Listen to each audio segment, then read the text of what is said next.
Jessica Middle, Larry Jackson, Liliana Welliver, Robin Kauser, Here. Richard Laughlin, Sam Childers, Here. Joe Salinas, Amy Slaughter. Here. I'll move on to the chairman's statement. The Historic Review Board is an advisory board appointed by the City Council. My name is David Bullion. I'm the chair of the Historic Review Board.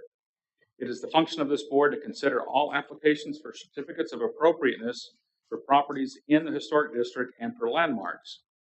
In considering whether to approve or disapprove of an application for a certificate of appropriateness, the Historic Review Board shall be guided by the City of Fredericksburg design guidelines and the standards and the Historic Preservation Ordinance. If anyone present wishes to speak in favor of or in opposition to any item on today's agenda, please sign up on the persons to be heard sheet at the back of the room. It is not necessary to sign up to speak if you are the owner of or a representative for a project on this agenda. You will be called on as the case is called. Approval by this board does not take place of any type of permit. Permits must be obtained for all work. No work of any type is to be started without obtaining the appropriate city permits after a certificate of appropriateness has been issued by the Historic Preservation Officer. So with that, moving on to item number 4, approval of the minutes for March 14th, 2023 regular meeting. As hopefully everyone has had time to review those minutes. Are there any questions or edits?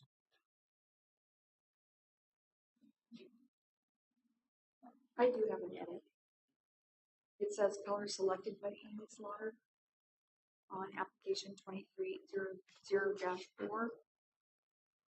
I made suggestions for colors, but I didn't choose them. Okay. How would you like that to read?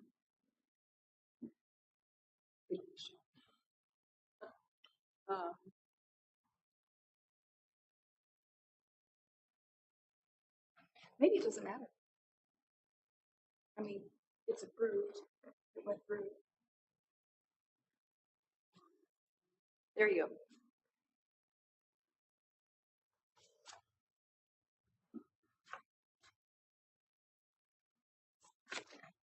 And the record, the floor recognizes Jessica Middle in attendance. So you're okay with the edits? As recommended. Thank you. Any other edits or questions to minutes for last month's meeting? If not, I'll take a motion to approve. Is there a second? Second. All those in favor of approval of the last month's meeting notes, please say Aye. aye. Those opposed, same sign. Okay. Great. There are no items on the consent agenda this evening, so we'll just roll into, we've got 5 items for discussion under the individual consideration. First is application 23-126 at 701 North Milam. Is the applicant with us tonight? If you would, come up to the podium, introduce yourself, and tell us what you'd like to do. Take all the time you need. Oh gosh, I'm Castle Heap, and my mother and I own the property. We currently have a bed and breakfast there, but it's for sale. The house is for sale, and I just want to see that it's protected. It's a really special property, and I don't really want it to sell to someone that might not appreciate the architecture like we do. It's one of the few mid-century houses that have this attention to detail and character in town, and so I'm looking for historical designation. It's a beautiful property, and I applaud you for bringing it forth for consideration for landmark. So Thank you. It's a wonderful example of mid-century. I would second that. Anna, would you like to read through your very thorough recommendation here? Sure, thank you, and thank you, Castle. Castle and I discussed this property a few months ago, and I think you'll recognize it from the Texas Architect magazine article that came out in March. And that was a large part to Castle opening up the house and letting the author come out and take a tour of it. And the association with this house is really important too, and that is of Jack Staling. And he was a born and bred Fredericksburg architect, registered architect, practicing for about 50 years in Fredericksburg, in Mexico City, in Houston, in the Bahamas. And, you know, there's the Staling family, of course, was really important to Fredericksburg. And this is just a really fine example of mid-century architecture. So some of the background, this is at 701 North Milam Street, so it is just north of the historic district boundaries. And it was designed by John Arthur, Jack Staling. And he lived from 1930 to 1996. He was born and raised here in Fredericksburg, and he was the only son of Arthur and Bee Staling. The house has been rehabbed and is currently used as a short-term rental and appeals to the visitors wanting to experience this kind of unique mid-century styled house. So this was designed by Jack for his personal residence around 1960. And from the street, the house appears much as it did when it was constructed. Some modifications have been made to the rear of the house, including additions to the master bedroom and alterations to the carport and garage. Some of the defining features of the home are the solid limestone front walls with an oversized front door flanked by large glass panels on both sides. The limestone is also used on the extra wide chimney that extends beyond the flat roof of the front of the house and above the gable on the right side of the house. The chimney has a gable pitched cap that mimics the gable of the roof behind it. The house layout is a U shape that creates a center courtyard with glass panels as interior walls. The main living area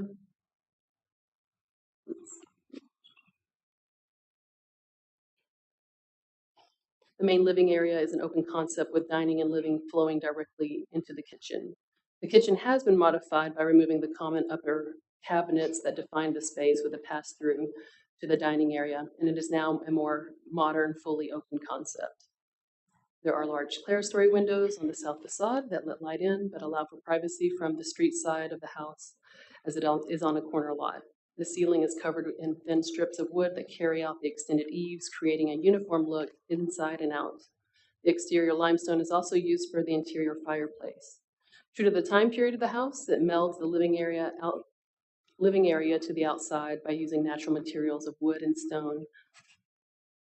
The use of the wood on the ceiling and wood beams creates a warm interior. And Jack Staling's personal residence at 701 North Milam has a similar look and feel to the home at 208 Woodcrest, in that it has a towering center gable flanked by flat roofs on either side. The design at 701 North Milam is very similar to a house that Jack designed for June and Jack Watkins of Llano, Texas. So Jack, he graduated from UT in Austin in 1952, first with a BA, and attended law school at UT from 1952 to 1953. He then married Jane Bridge in 1952 and received a BA in architecture from UT in 1956. He became a registered architect in 1962 after working for the U.S. State Department. In 1965, he received his AIA designation and practiced mostly in Fredericksburg in the early 1960s. In 1967, he founded Staling Interest with offices in both Fredericksburg and Houston. On his business card, it read, he listed himself as a consultant and specialist in banks, hospitals, resort centers, schools, and fine residences. Some of his best-known local works include his personal residence at 701 North Milam. Fredericksburg's first designated mid-century landmark at 208 Woodcrest, a home built for Norbert and Elaine Fritz. Also the St. Barnabas Sanctuary and the National Guard Armory Building, Dr. J. Hardin Perry's residence on West Creek, and the Inn of the Hills on Junction Highway in Kerrville. In Fredericksburg, he officed out of the Security State Bank, of which his father was the president.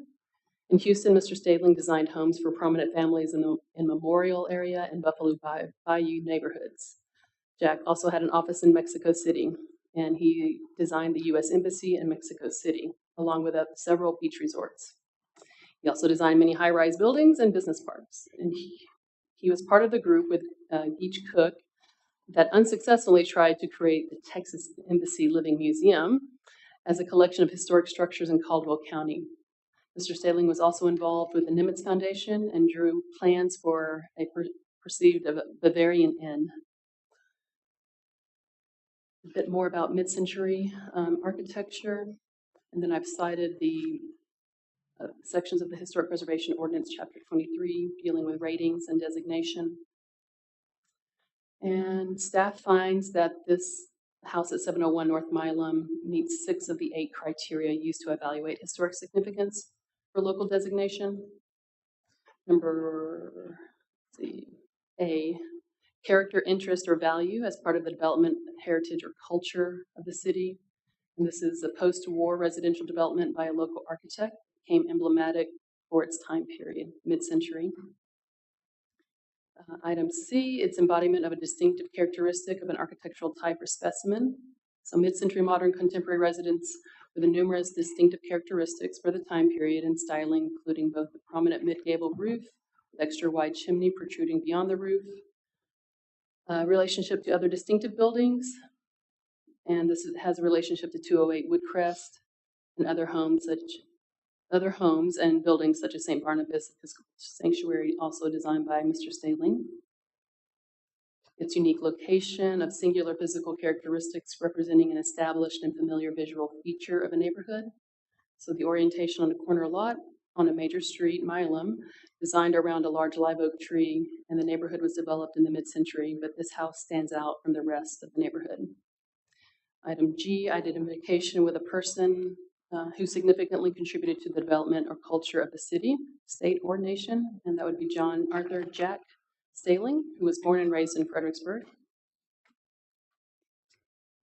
And its value as protective of historical resource, and this is a one-of-a-kind custom home designed by and for local and international architect Jack Staling. So staff recommends that you recommend to City Council a designation for local landmark status. Thank you again, Hannah, for such a thorough piece of research on the property. Hopefully you'll share that with the property owners. I think that looked really nice on the coffee table of the home. So if you haven't already shared it, great. Questions, comments from the board? Mr. Chair, I'd just like to add thanks to the owner for protecting this property, and especially to Hannah for her great deed research and Jack Staling and kind of raising his prominence a little bit. Hasn't been gone very long, but it's nice to see his profile raised.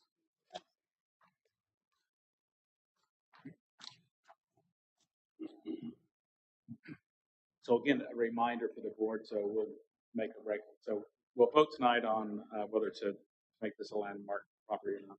We'll recommend it to City Council. They're the ones that actually have to do it. We don't do it for you. Process should take, the next City Council meeting is? It'll go on the May 2nd City Council. Okay, so it'll be next one. No questions? Entertain a motion. I move for favorable recommendation page 26 from this historic review board, City Council, to approve the Jack Staling home. It's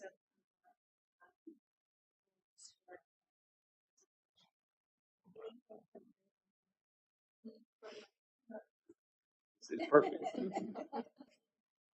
I second. Any further discussion? If not, all those in favor is to approve application number 23-126, say aye. Aye. Aye. Those opposed, same sign. Motion carries. So it'll be off to City Council for the May meeting to hopefully make it to the plan. Thank you. Thanks again. Moving on, item number B, application 23-122-208, Woodcrest. So the applicant's here, please come on.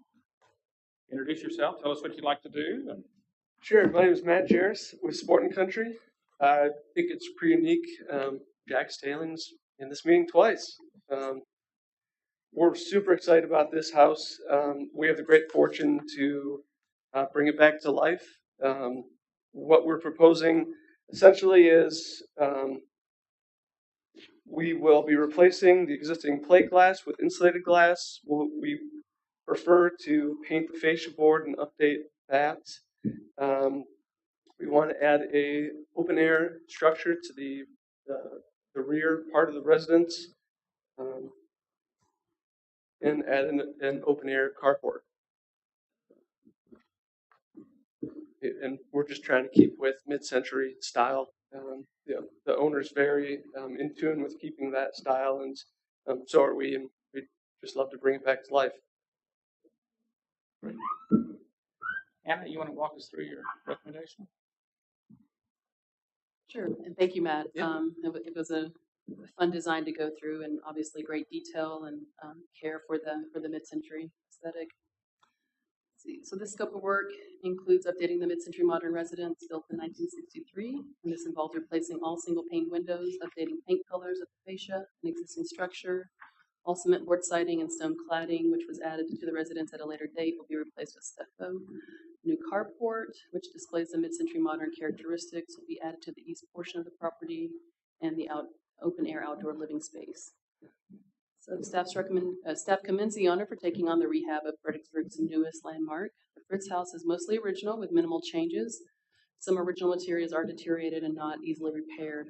Overall, staff recommends approval of the proposed changes as they meet the Historic District design guidelines and standards. However, staff recommend the proposed siding changes, including the removal of limestone wainscoting in the rear and replacement of cement board with siding with stucco, be replaced with a material more similar to the existing. The limestone should be retained. The cement board siding could be replaced with a composite siding to keep the look of the original design. And staff does need more information for the replacement of the wholesale replacement of all glazing. Just leading more detail on the framing, really, materials for the windows. Not sure if those have been picked out yet. It's in the process, but we'd like to choose anodized bronze as the finished material, and the fascia and structure will be painted to match that. In regard to the stone wainscot, fortunately we found a stone very similar, just over in Austin. So we would remove the portions of stucco we're proposing, and use the stone there. Okay.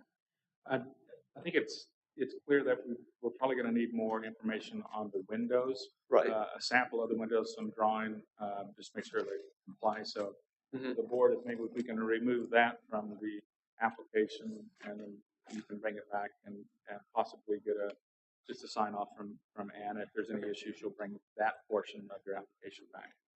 Hopefully that's okay with the other board members. What about the other issue, fascia board and matching stuff?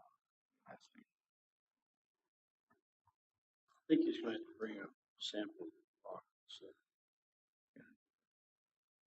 Can you kind of outline the areas that you're looking to replace the materials for us? Sure. Was this the Yeah. only area? Okay. Yes, this is the only area. That's where we're removing that stone. The removal of the current stone? Are we looking? Well, I guess we would fill in. It would be infill at this point. Yes, since we had found the similar stone, we'd be removing that glazing, and filling with stone. Okay, so it'll be a solid wall, no glazing. Correct. There. And so the intent would be to match the lower stone to the Yes. stone. And what we proposed was, where you see this dilapidated cement board, we were going to replace with stucco, but since we had found that stone recently, the intent is to install the stone in lieu of stucco. You guys. So everywhere there's cement board now, there's going to be stone? That is a portion we're discussing, but that is a design intent right now. Just on this elevation, on the west facing elevation. Is that correct? Correct, and I guess wrapping around this master bedroom. Wouldn't it would we want it to be a different material so that we're not trying to make it look like the original, since it's not original? Right, that was staff's recommendation, was to retain this stone and then do a cement board or something similar, because this was infilled, right? This was essentially the only portion of the house that changed. This was the original carport, I believe, that was infilled, and now is like a game room. So staff was recommending that this stone be retained, and then I guess if they needed to replace this current board, just go back with a hardy or something looks that keeps a similar look, because I think it was a pretty early modification. And then what about the add-on to the, where they're saying is the master bedroom? That's stucco now? So this top, this over to the right. Yeah. So that is cement board siding. As well. In the packet in front of you, we had proposed stucco. I just think that's a better alternate to updating the cement board siding. I understand your comments about replacing it with stone and being too like-minded and too similar, but I prefer we use stucco in lieu of the cement board sided recommended. When was that add-on built? I don't have that number in front of me.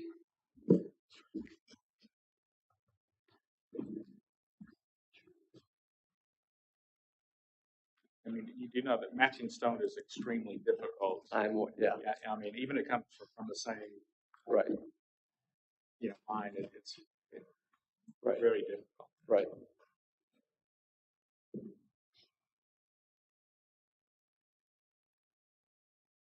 So is there a reason that the stone itself needs to be removed from that section? Technically, no.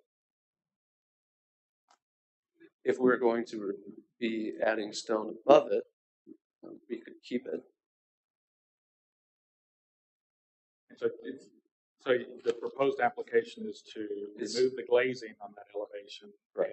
and try to match it with stone. Because in this packet, it is stucco. But since we now have stone veneer that we have found to be very similar, we could use that as well. So you guys want to do as far as the change of the materials? To me, it feels like we need to leave the original stone in place and not pull off the original material, original fabric. So the question is, if they're going to remove the windows, then one, can they have to go to us, and two, what materials should they use to match? Not only that portion, but also Can you take it back? Pardon me interruption. Can you take it back to the other elevation where the carport was? Yeah, I think we just need a more clear picture on what was part of the original. Is that stone that we are discussing in this bottom left-hand corner does look like an add. So that was the carport, correct? So that was at some point. That at some point it was. So that is not original to the structure. Correct. So they didn't have originally would have probably just had a carport with a half wall and open air. I'm guessing it's a solid. Unfortunately, I can't conclude that. I just don't know. What is the wall? A solid stone wall, or on the other side, on the east side of it? What's the material? It's what's done. It's chip. Okay. I personally like the window pattern of the house and how you matched that for this area. To me, it's taking it more back to the original structure. Mm-hmm. So I'm less concerned about the wainscoting. I also know that you're going to put an open air carport on this side, so you're not going to see that much either. I thought the window pattern was really nice.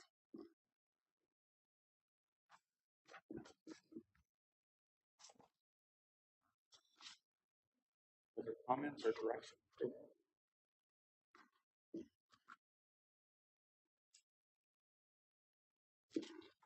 Anna, you've been out to the property a couple times, and so your idea, I mean,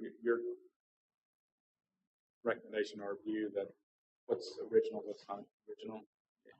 Shed some light there. I mean, it's clearly infilled, and yes, so saving that boarding, the siding, I'm not really concerned about. I think replacing that with stucco would be okay because it is not original. The stone, it's hard to say. I mean, it clearly looks like a match. I don't know if they had some left over or if it was built at the same time.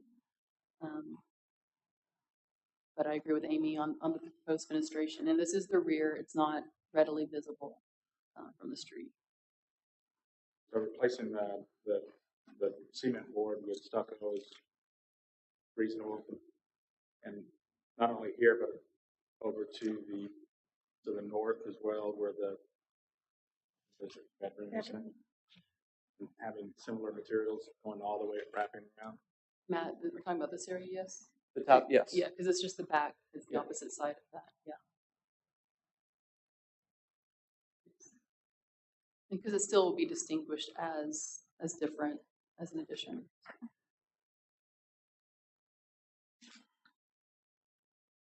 I don't have any problem with stucco and all the added structures.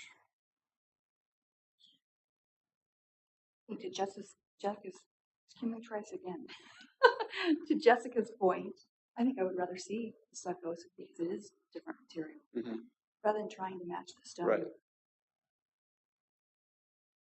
So it sounds like there's a bit of a consensus to allow the applicant to remove that stone or the particle siding, replace it with stucco, Right. on at least the sides. What about the removal of the windows and that stone in the middle? What do you guys feel about that?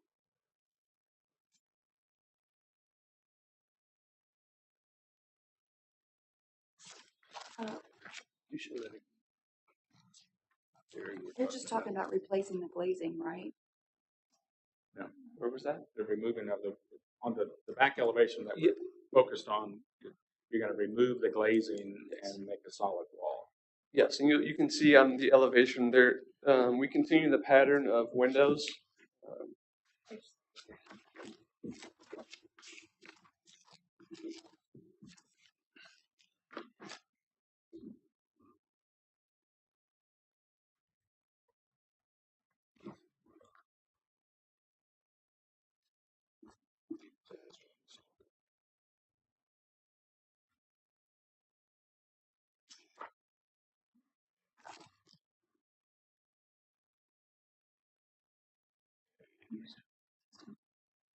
So was that part an addition to the left of the pool from the back?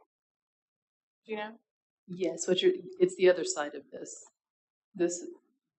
That's creating a room essentially. What you're seeing on the pool side and this side are one room. Yeah. This is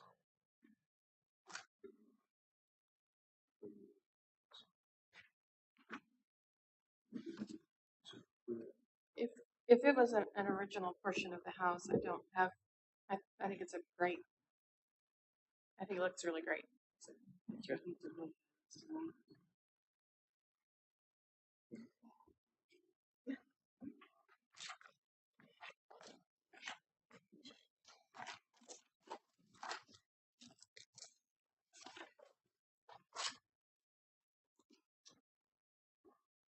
So just as a reminder, the motion will pull out the windows for later review. Yeah, getting back some samples for them. So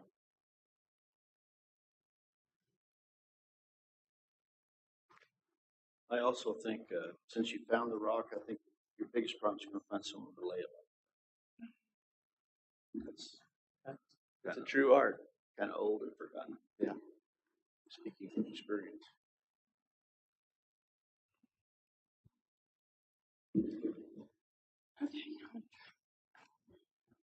Okay, I recommend approval of application 23-122 at 208 Woodcrest. In regards to item J, a stucco material be used instead of trying to match the stone. Approval of E and F on the stipulation that a sample comes back to us for review. Is there a second to that? I would second that.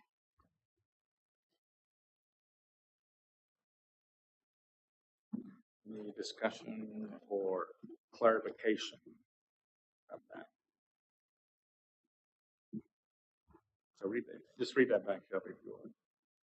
Jessica made a motion to approve item J with stucco as the material and items E and F conditioned upon return for review of historic review board. Seconded by Amy Slaughter.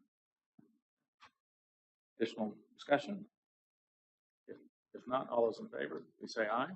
Aye. Aye. Those opposed, same sign. That portion carries, so are you clear on what Yes. you can do? Yes. And then hopefully just bring back samples on the Yeah. on the other two. Maybe we can get Anna to sign off on that, Right. so we don't slow you down too much. Thanks. Thank you. You bet. Thank you.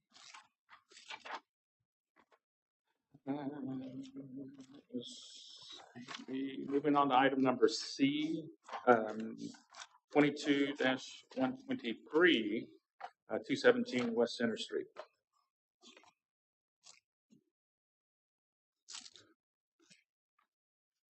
Welcome back. I'm back. That was quick. It's been a while. Yeah. So,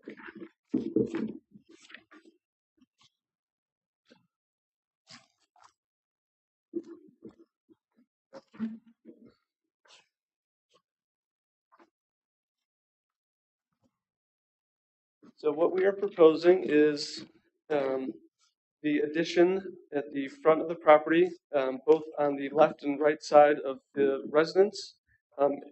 So we'll be extending the living space and kitchen space in plan, and we'll be adding a front porch which wraps around the side of the house. We intend to replace all the existing siding with the cement board lap siding with similar exposure. We'd love to update the color to paint it white.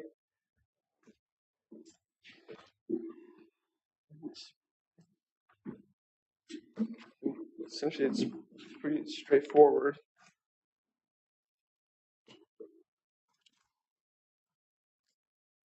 So is the pattern of the siding that changed then, orientation? No, it will not. So So I it'll be believe right now it horizontal? is 11-inch exposure. It'll be 10 3/4. That's just Hardy's exposure. But still, it's still horizontal. Horizontally installed, correct. Anna, you want to walk us through?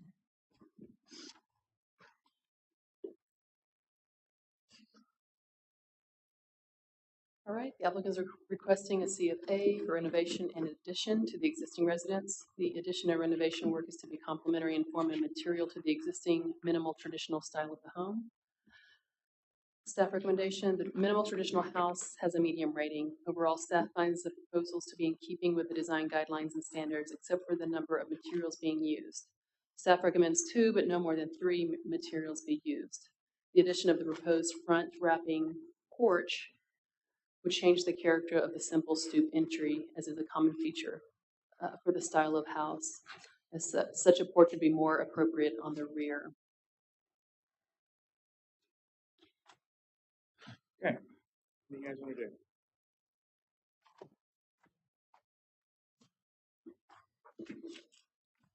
As to one of the comments from Anna about the number of materials, are Right. you guys conducive to maybe?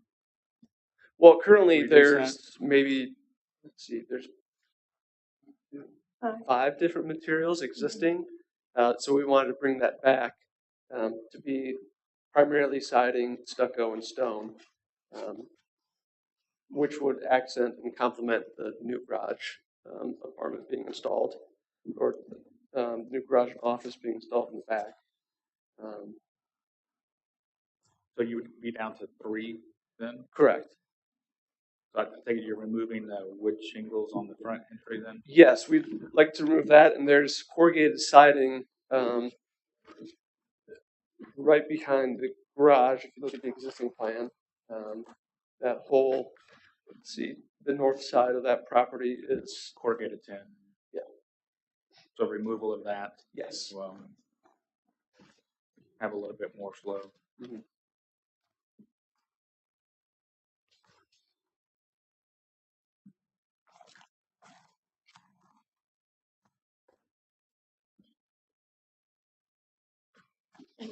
Is that the same stone veneer that's wrapping around the base and the steps as it is on that little wall that kind of separates the Yes. addition? Okay.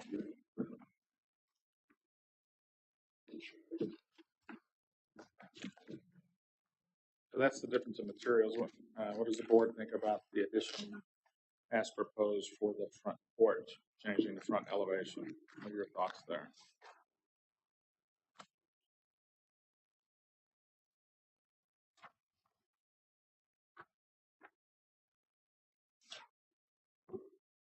Sorry. Mr. Chair, I would agree with staff's recommendation that the wraparound porch significantly alters the appearance of the home. So I would be opposed to that.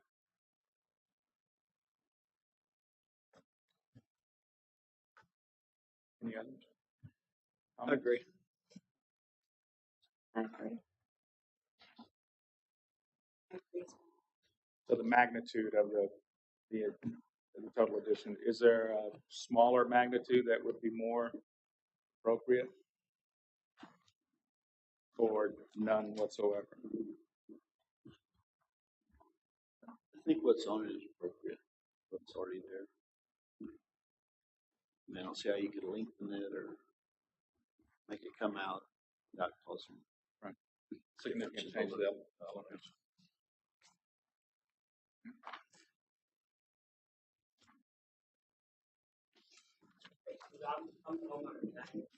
Sure, yeah, please step up and introduce yourself. I'm Michael Madden. I was here a few months ago when we moved the garage.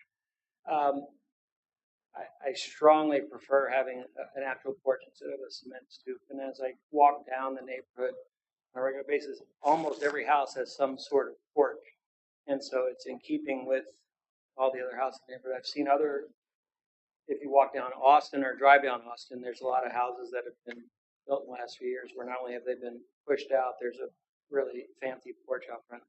I'm just looking for cedar posts that are identical to the back of the house. If you go back to what is known as the Queen Suite complex, the addition in 2003, I guess is what it's called. There's a separate structure that's going to be attached to the house that we're going to make the master suite. That already has cedar posts in the back, and we just thought it would look instead of just having a plain cement, having a way to walk outside when it's raining and still enjoy the outside, and have a simple porch that blends in with all the other porches in the neighborhood, I thought was a reasonable request. I understand you don't want stuff sticking out front. I've seen plenty of houses being built, sold for $3 million on Austin that have these big in-your-face porches. There's just a simple extension of where the cement starts in the front and around the house, but not protruding in front of it, and keeping the sidewalk intact and just step up from the sidewalk into the existing front door. Yeah, the issue that the board is considering is the change of appearance of the front elevation from the period of house that it is. So I would agree with it. It makes sense from a functionality standpoint to have that on there. But as far as changing the overall front elevation, I understand that's the board's perspective. Right, and when I was working with Matt and Caroline on that, I chose a very specific house. If you guys have been to this restaurant called Granite House, it's the same house, but it has a porch. So my thought is in 1949, when someone's scraping together all the money in the world to buy this poor house, it's $50 for the cement and it's $400 for a porch, and they have a porch. So I'm going to suggest that I think a porch of this look is period correct. It doesn't. It may change the elevation of this particular house, but clearly I think it's in conjunction with what could have been built that day and what was built.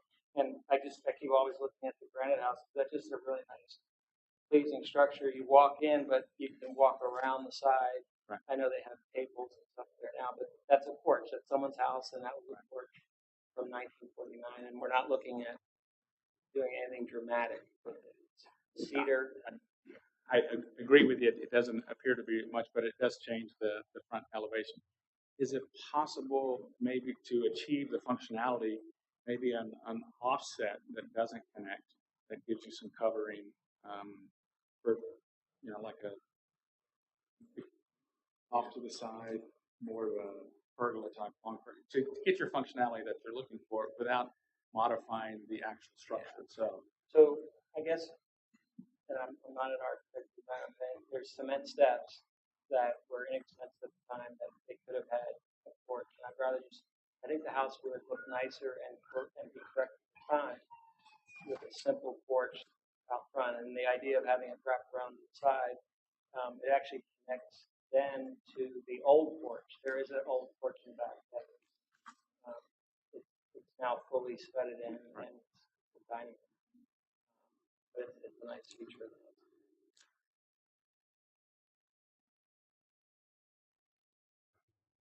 Comments for the homeowner from someone other than me?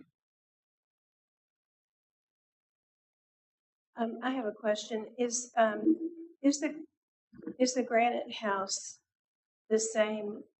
Is it the same type of house as this has? Minimal traditional style of home. Is that the same thing that the granite house is? I have the screenshot of the street view of the granite house. No, I know what it looks like, but I'm Oh. just wondering, is it the I'm not same? Anna? Granite House is a very nice bungalow, craftsman bungalow. A higher style than a minimal traditional. Okay. And Anna, would you say if Granite House is older, it seems to me that it has the high ceilings inside and that sort of thing. So I would assume it was older I than. was at least a decade older, I would think. So the porches existed prior to 1949. Yeah, just historically with the board, we tried to stay away from adding features that weren't original to the home. And we've had several applications in the last 10 years that I've been here where we've avoided changing the original footprints to dress it up to make it something that it wasn't original. And so that's the issue that we're facing. And I've seen plenty of examples of what look like brand new houses on the corner of Austin and Bowie. It's a good example of where 3 houses were turned into one and something's pushed up to the front of the street. Again, I'm just asking for something. We want low, understated, traditional. We don't want it in your face, big house. And it's my personal preference, and I know Matt is more than we get. It's something that's important to our family to have a place to walk outside and be covered from the rain, and it's correct for the time and not in your face. The simple cedar posts, nothing. But I understand how one can say it changed the elevation. I'm not an architect designer. I say it continues the elevation of the front stoop, and it flows. The idea to flow it towards the back, which is going to be more expensive to us, I thought would just keep people with that same thing of covering and continuing the existing look of the house without creating the home.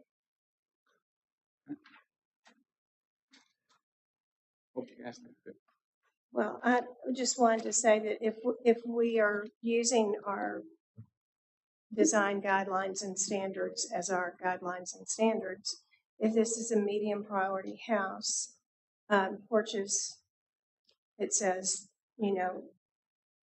exactly what's listed here as a recommendation that you don't add new porch features or ornamentation where it's not historically present. If it can be, and it's required to stick with that if it's visible from the public right of way. That's why on the back of the house, it's much less visible, but the front of the house we still try to preserve it as much as possible. But porches on the front did exist at that time. But Just not on this property. Not on that Yeah, house. and I understand your point completely that at the time, porches were very common. Unfortunately, they just weren't on this property. That's why I was trying to maybe come up with another solution to meet your desire to have some covered where, you could have an offset pergola that's not attached to the house that provides some covered walkway to get around. So Just thinking of different ideas for you. So would you accept having an open porch in the front and covered on the side? Or is that just something out of, the issue is having just adding on? adding on to the existing structure. The new porch is probably not going to happen tonight. Right. But I mean, we'll just wait and see how the vote goes. But We just said front, so I just want to yeah, just just on clarify. it's the front that's the issue, Right. because it's Right. the front elevation very visible from Right. the main street. So attaching a new porch to the front elevation is not really recommended. But if I proposed a porch on the side, is that looked at the same way? If it's visible from Same the front right away is the issue. If it's going to be attached Right. to the house, and that's Right. why I was saying if there's any way that you could not attach it to the house on the side and meet some of your desired functionality, then it's probably worth the further discussion. If it was set back from the front of the original structure, like back to where maybe that enclosed porch in, I mean, would be opposed to that. And in my mind, that would be more like an addition that we kind of approve all the time, but it's not on the front and it's not taking away from the original look of the front of the structure. Like a side pergola or something. Yeah. Potentially, like over on the orientation. That back left corner. The front elevation is which side? Is that north, south, east, or west? on center facing north, I would think. Okay. So the front elevation is north elevation. So Jessica, what you're proposing, is it attached to the house? Yes, I'm proposing that it would be attached if that's what he chooses, because it would be like an addition, but it would be set back from the original frontage, so it wouldn't just, detract from the style of house that this is.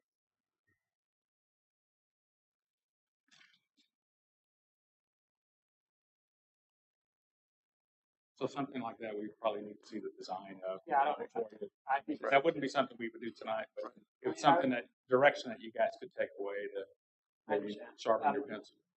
I just found 515 West Austin, it's a house.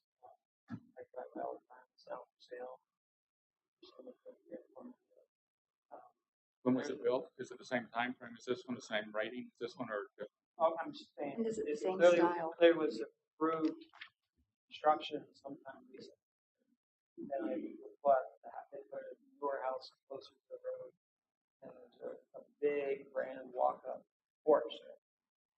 So I'm saying that was approved. So that has been my argument. If houses like porch like that are more in your face and grand. That's a pretty house. I mean, I don't know. But just having a simple way to walk out your front step and like anyone else in 1949 that had the extra money, not get rained on. It's nice and simple.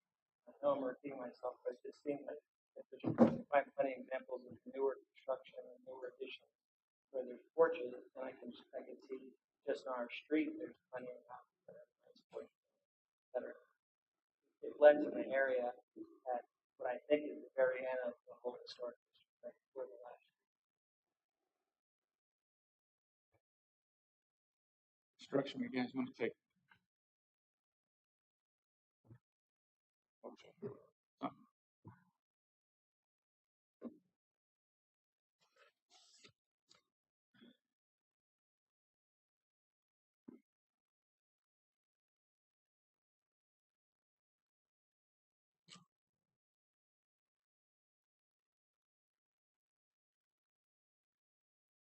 I make a motion, we accept application 23-120 Or is that the right one? 23. 23. With the exception of the porch addition. I'll second. Okay, so for clarification, that open it for discussion. So that's everything that they've asked for except for the front porch and the back. Discussion, questions? Well, it just, to me, it goes back to the same thing if we're going by the guidelines and standards that, you know, the 3.3, the additions. Pretty clear cut, at least from the ordinances. So for us to go against our ordinance, we have to have an exception, dispensation for a certain reason. And we're struggling to come up with that's what it sounds like, at least from our.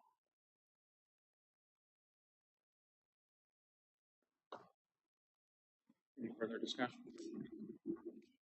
All those in favor of current motion, which Shelby, would you just reread that? Right. Larry Jackson made a motion to approve item 23-123 with exception of the front porch addition, seconded by Jessica Mena. All those in favor of the motion, please say aye. Aye. Aye. Those opposed, same sign. Opposed. Those opposed, you opposed? Okay. So if you want to come back to us with maybe some different ideas, a non-attached porch maybe to the east side, I think it's the east side. Does anyone else have any Feedback, feedback for yes. his porch before he leaves?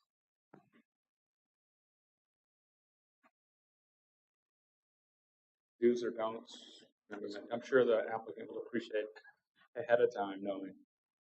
I knew it. I'm just, I'll do the research on why these other porches improve. And if there's a way to go with that route, I guess I'll try it. Again, just looking for a simple way to continue to look at the house and not get rained on. Standing. We do have an appeal process, so you can talk to Anna about that. It does look really nice. It's hard not to approve it because it looks really good, but we, you know, we're put in a position where we don't want it to continue to degrade in rating. And the more you change, you know, the facade and the front and the features and characteristics of the house original part, then it makes it a lower rating. Understood. And I would encourage you, as you're looking for examples around town to plead your case, look for examples that are the same architectural style as your home. I think that's a key factor in this instance. So I was off a decade on credit. Post World War II. Or World War II. That's real close. Yeah, the change between the craftsman and, because the minimal traditional is a simplified bungalow, right? They get no more money for all the extras. So much more plain, minimal, Humble. traditional. Most Humble, more- thank you. They had all those guys come back from the war that needed places to live. Right. That's right. Thank you so much. I appreciate your patience. Moving on, item number D, application 23-124, 505 West Main. Come up, state your name, and tell us what you'd like to do. Hello, my name is Bob Hall. I'm the operations director for Blackstone. We have a number of different restaurants here in Fredericksburg. 505 West Main Street was the old city cafe. We've turned it now into Jack's Chop House. It's been open now for a couple months. We have a 5-year lease there. So the idea, the proposal is to install a new enclosure on the existing concrete deck, which was built by the owner. The measurements are approximately 13 feet wide by 20 feet long. It will consist of black vinyl sidewalls and clear windows and will be mounted by metal posts secured into the building and the concrete deck. I would like to point out to the board that when we were looking at this design, based on that we don't own the building, we looked at specifically something that Otto's has. And we see how their space, their open space in the front, they seem to accomplish a way to provide a relaxing space where guests can be out of the elements, enjoy their dining experience, and it can be changed depending on the season. So that is why I'm here. Ann, you want? Actually, good evening, board. How are y'all? Thank you so much, Mr. Ball. That was a fabulous summary. To provide a little more context, the applicant is requesting approval to install a new side enclosure to the existing concrete deck. It will measure 13 feet in width and will have vinyl windows and black vinyl attached to metal posts mounted in the concrete deck. This is a two-phase review as there are zoning elements for this case that apply, specifically section 8.100, which references temporary uses and temporary structures, of which this could be considered. They're not allowed in the historic overlay district. However, on page 62, staff included a copy of that ordinance for your review. And section M.4 does allow the Historic Review Board the ability to approve temporary structures if they are for restaurant seating. So, and I just, one of the things I wanted to, again, just reiterate is that we wouldn't have went through the process of going through researching design based on our situation with Jack's Chop House in the building. And looking at autos and realizing that there's something that's been improved in the past. So, we spent a couple months going through this, going through the process, submitting the COA. I've worked with Anna and the team, and they're fantastic, and not only at this place, but other places. So we appreciate and respect you all. It's just something that when I look at, I received this information back, and then I had some initial questions about autos, obviously. I know that Anna had mentioned it's a different rating, possibly. There's some, but they changed the entire front entrance of the building. And I don't know whether they were ever challenged, they received a stop work order, if they were fined, or they get a penalty, what have you, but they sort of, it appears to me and I've only been here for 3 years, so I'm not around here. But I know that it stands now, and I've invested time, energy, effort to try and do something similar. And I know that based on the feedback I received, they think that must happen. So I'd love to, discuss this. Sure. Thank you for your feedback, Mr. Ball. Continuing staff's review. In addition, section 3.2.9 of the Historic Design Guidelines and Standards reference canopies and awnings, and they are not recommended additions for high-rated properties, of which this property is.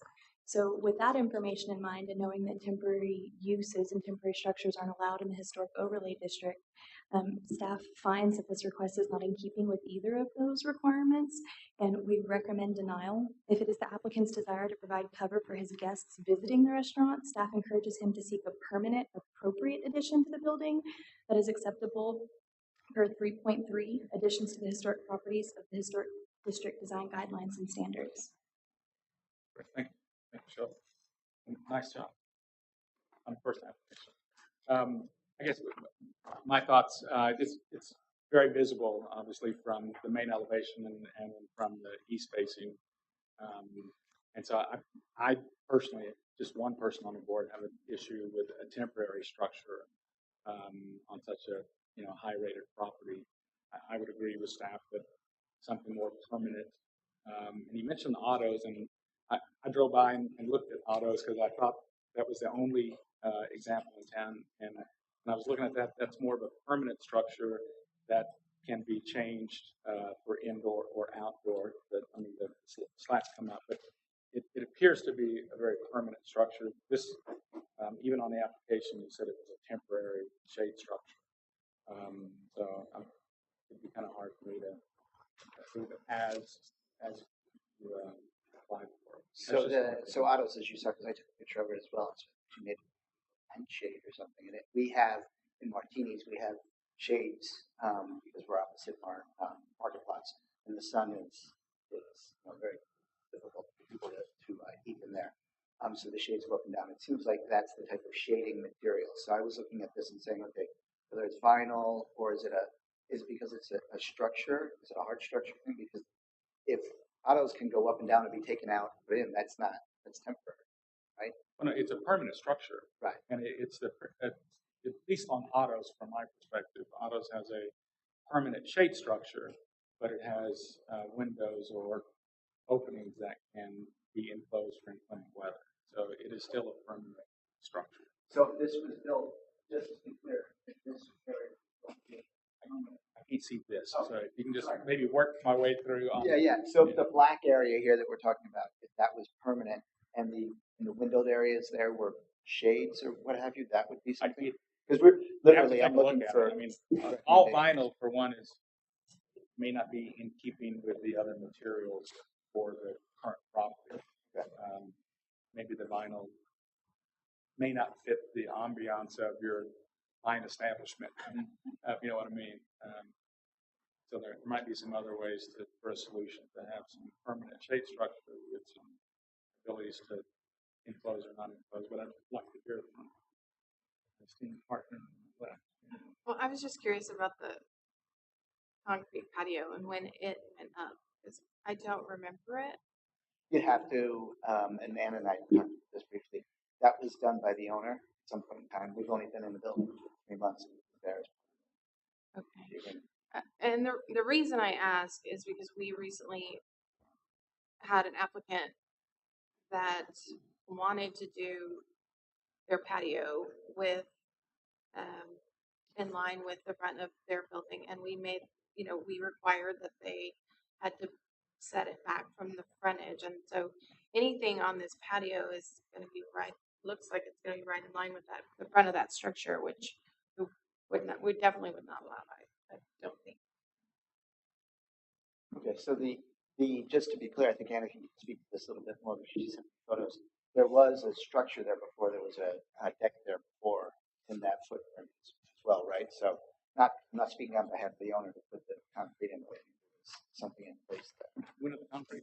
I'm not sure when the concrete went in, but I know there was a patio out there before, wooden deck with railing, and they asked to replace that with a different railing. That was approved, but obviously didn't happen. So I'm not sure when. I guess the concrete went in at that time, but so I don't know if it needs to go away. It definitely changes the appearance of the house, but the autos example, actually, I let him know is a very example of what we don't want, and that's the scope creep that we see with restaurants, right? They want outdoor seating, but they want conditioned outdoor seating. And so autos is a low rating, and it started as truly temporary vinyl siding, and then it evolved because, right, they wanted to use it more and more, and it was conditioned, it was heated, it was cooled, and now it's pretty much enclosed. But it was a low rating. And then another example I gave him as a good example would be Chase's place, right? They built something off to the side for outdoor seating. And then I think you're thinking about the tequila bar next to West End. Totally separate, and like West End's totally separate. Yeah, the outdoor seating is not attached. So, because I went by Chase's today as well, based on your recommendation. So, and they have that beautiful trellis up.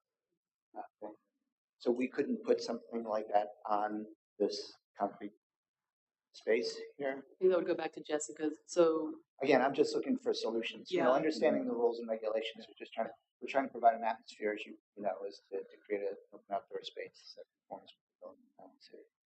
Yeah, so I think if it's going to be attached, it's going to have to stay open. We wouldn't want it enclosed, and that's exactly the feedback we gave. The tequila bar was, okay, if you're going to do it, something attached, it was set back, and it wasn't going to be allowed to be enclosed. I think that was part of the motion, that in the future you can't come back to incrementally enclose it for conditioned space. But the trellis at Chase is just completely wide open, so there's nothing. It would literally just be four columns on that, and we'd sort of center it on that platform. Would that be acceptable? I would have to see it drawn up. But... Okay. Because there wouldn't be any windows, wouldn't be any walls, wouldn't be anything. It would just be an open, to your point, it'd just be an open space. On top of that, we'd be seating underneath, just like that. Feels like you'd have a better chance to have some covered seating out there as long as it was open. Right. Given the point that Jessica has made, that we're really hesitant to allow any new structures to be flush to the front elevation. So you wouldn't be allowed to enclose the front part anyway, as it stands. So you have to do a setback.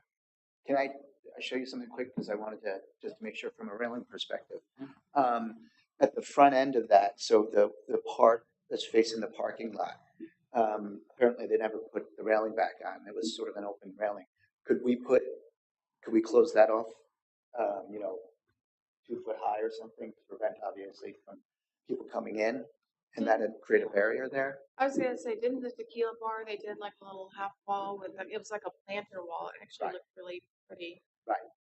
Right on, Is that so it would go correct, right or- around the edge of it, just to sort of enclose that space. Does that make sense? And could that be in lieu of having to put the railing up? I mean, the railing's already been approved. You can, as the C of A that I sent you, you can complete that project that wasn't completed. You can reinstall porch railing, because there was a little side porch there. It wasn't original, but was approved at some point, so. Right. Sounds though that that new direction would take you away from a temporary structure and into a permanent structure as well. So With the trellis being there. Which we would strongly advise against the vinyl anyway, and so more of a permanent, like just shade structure.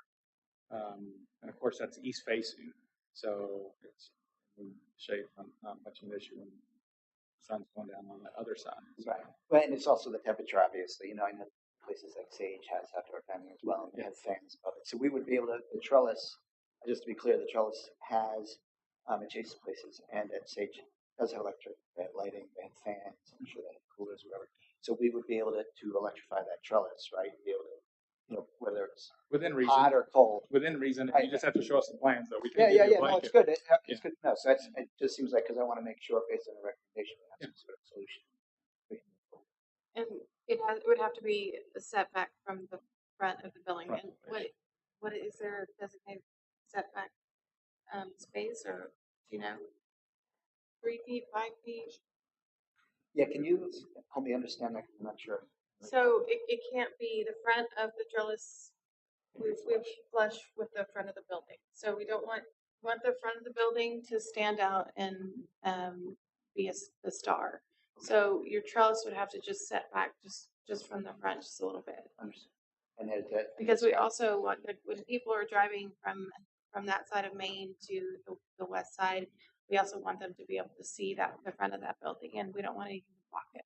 And it really depends on what materials that you choose for a permanent, let's call it a shade structure, that will help dictate some setbacks. We do like Chase's place.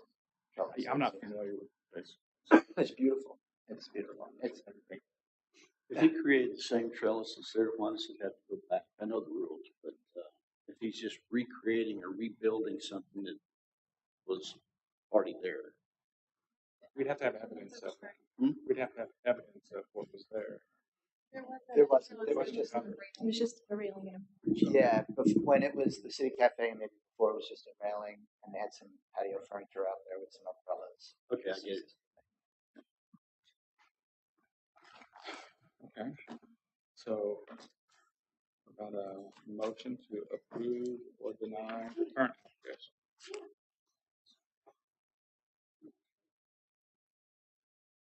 I'd probably say this.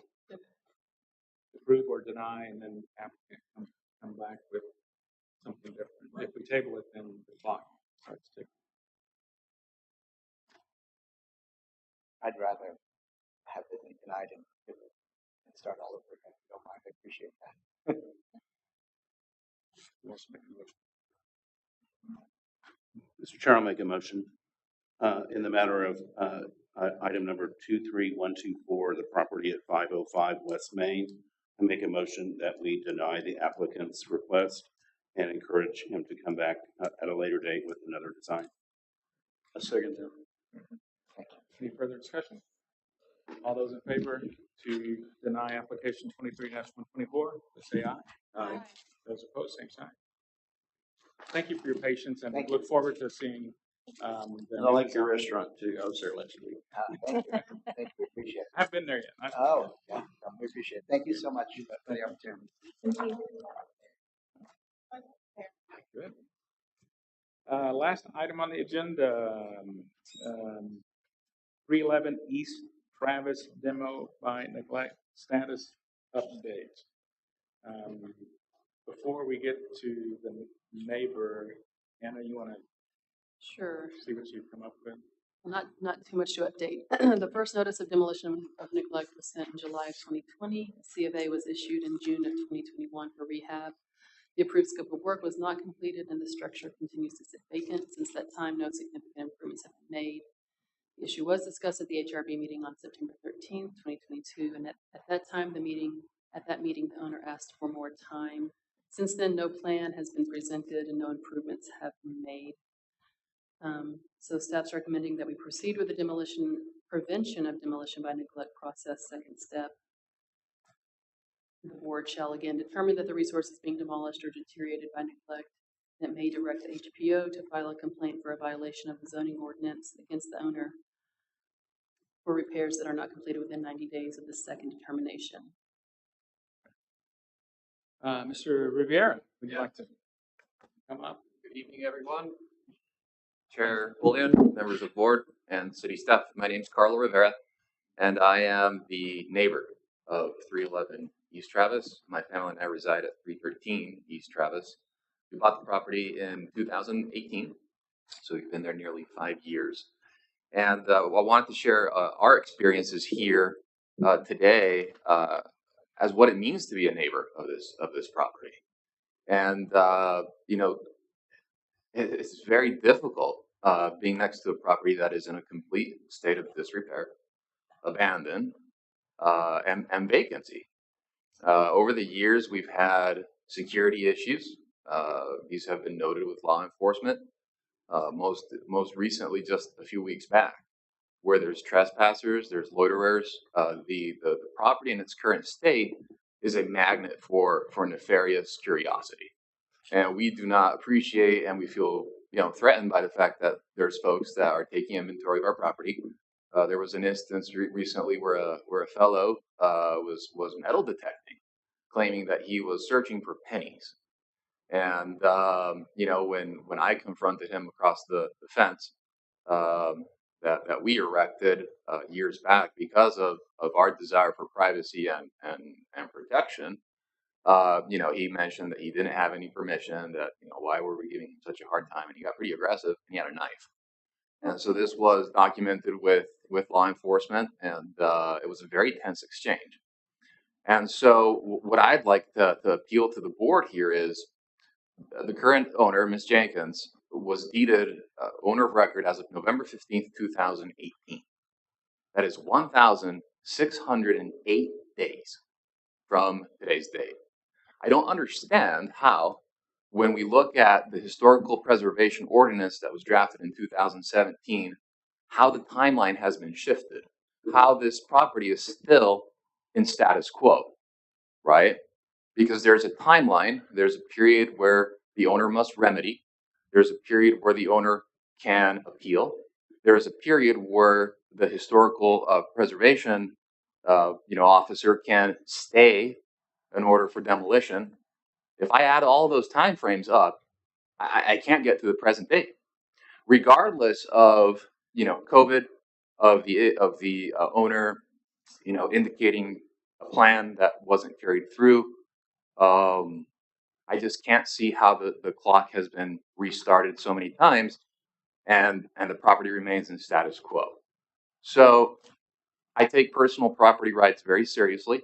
I don't speak lightly, nor do I want to impinge on someone's personal property. But with property ownership and rights come obligations, right? We all have to pay taxes. We all have to be part of the community here and appeal to you all for permission to modify our historical properties. There's an ordinance, as Chair Bullion had mentioned, that you folks cannot contravene. And so I feel very strongly, and my family feels, that property owners' rights end where ours begin. And it is just not appropriate at this point to keep the property in limbo. I had requested that city attorney be present at this meeting, or at least dial in as a matter of record. I feel that this is now a matter of legal, escalation. So with that, I'd like to understand why we are not moving forward, or why the city is not moving forward either with some sort of stabilization. I would contend that the property is in a state where one would be throwing good money at bad money. I would seriously challenge that it is habitable, that a structural engineer would find it occupiable.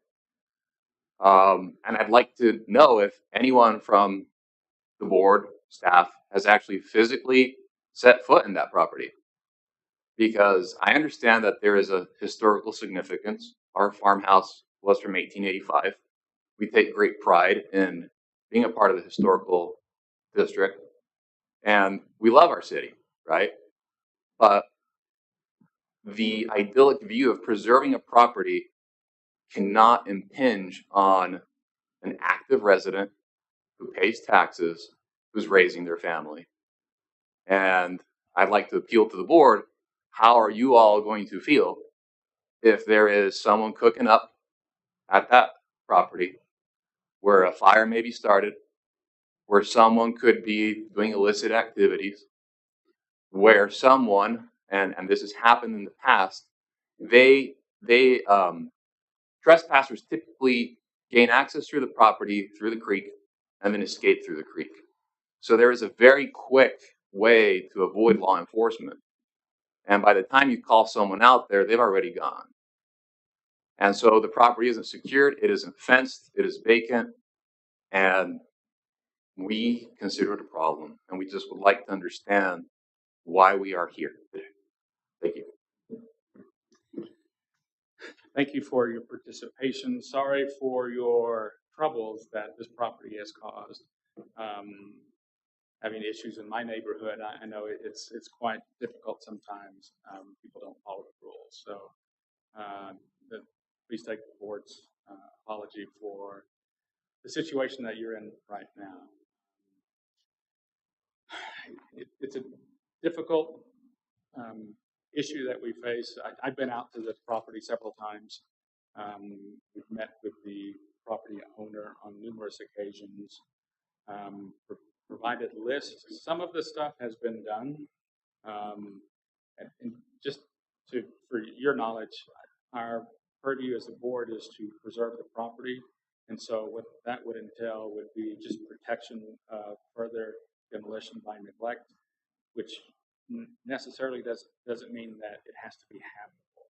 And so our board is basically to make sure the structure is safe and secure, but it doesn't actually have to have plumbing, electricity to be livable. We do have a process to follow, and I'm sure that we will make a decision tonight to move forward to take some more stringent action on this property. I hear you loud and clearly. Other board members? I think the staff recommendation is exactly the direction we need to go. That's even though over the years we have, not done a good job getting this finished.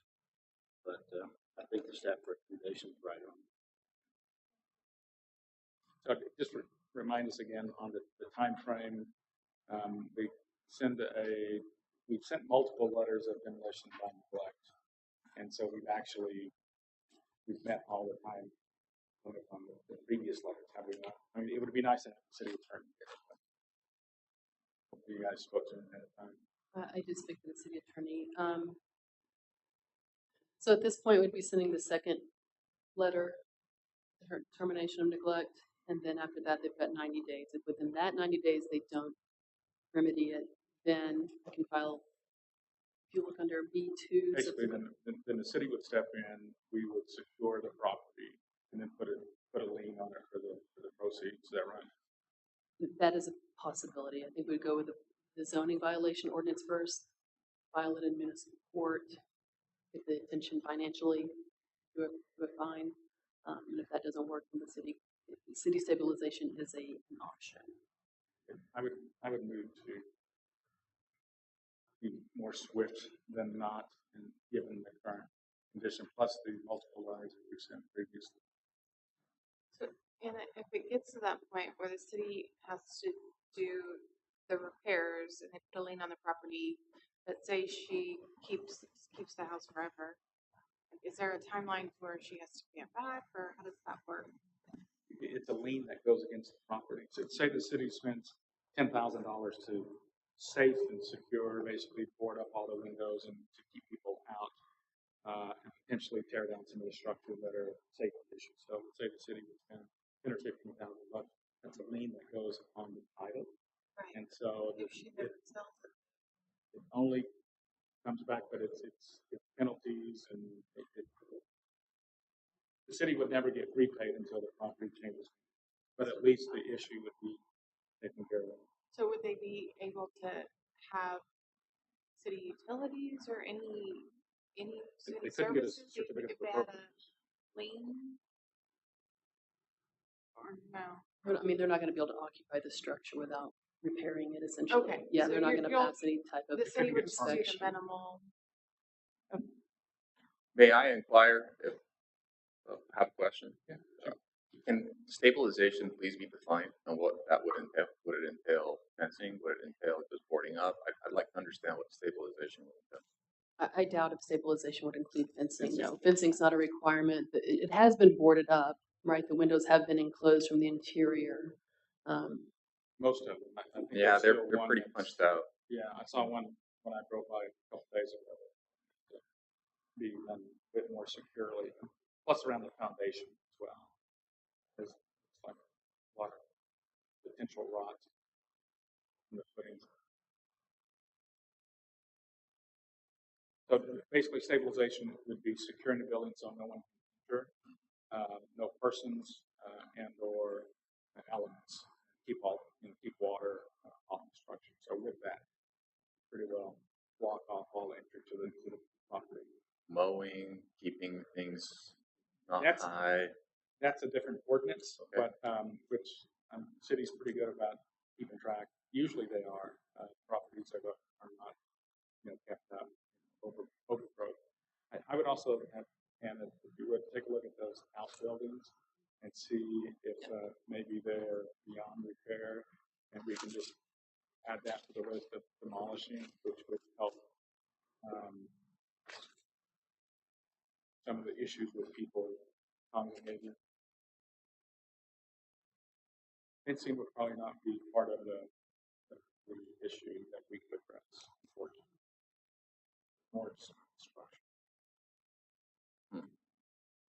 I believe last year, in the last letter we had, there were some trees that had to be removed, and the applicant did remove some of the trees that were overhanging some of the buildings. I know a little work was done last year, but obviously not enough.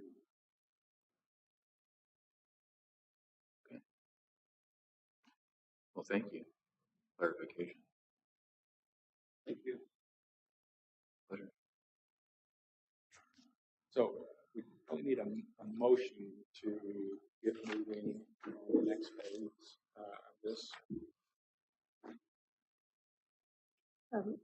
Okay, I move that the board approve the city proceed with prevention of demolition by neglect process to the second step. For a second. I'll second that. So further discussion on that, obviously, Anna, you'll come up with a list of required work to safe out the property in your view. And then we will hopefully act more swiftly given the numbers of letters that we've already previously sent. Get the ball rolling for the neighbors. Before you all move on to the agenda, may I ask one last question? So, Anna, at what point does stabilization, is that something that can stay in limbo? Or is there a prescribed period where, because we're talking about demolition by neglect, but it sounds like the path would be to stabilize the property, and then it sounded like that then just puts it into limbo. Is there a path whereby demolition follows? I don't foresee demolition city initiated demolition taking place. No. And we want to stabilize it, secure it, encourage the owner to do something with it, either to fix it up and inhabit it or sell it so someone else can do it. It was on the market before and there was a lot of interest in it. We don't have the authority to force the homeowner to make it livable. That's just not in our purview. There's a couple examples in town where little Sunday houses, certain car dealers have had those, not be named, but we've sent demolition neglect letters to them. They've stabilized the property, and they've been like that for 10 years. So we don't have the authority to go in and once it's stabilized, we cannot force them to do anything with it. It's property rights issue. But there is a city ordinance for residential zoning violations. There is, yeah, absolutely. And code enforcement is aware of it and in contact with the owner as well, as much as we can be. But I would also encourage you, if there are true criminal activities going on, please don't hesitate to call PD, and they are aware of the property as well. Not many recent violations or calls, I guess, to the property, but do feel like you can call PD if there's immediate danger or concern. May I just ask, Anna, if by the motion that I made, is that the strongest next step that we can take?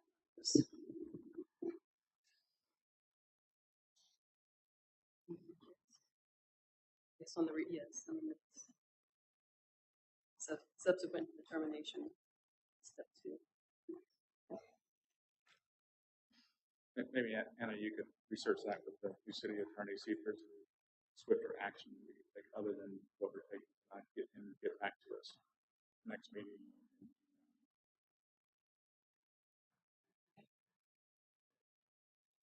All those in favor of moving forward with demolition by neglect on property located at 311 East Travis, please say aye. Aye. Those opposed, same sign. We're taking action.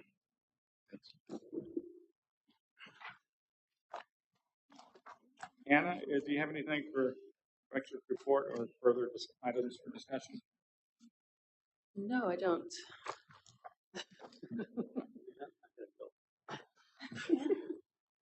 Motion to adjourn? I'll make a motion to adjourn. I'll second. All those in favor? Aye. Those opposed, same sign. We're done for the night.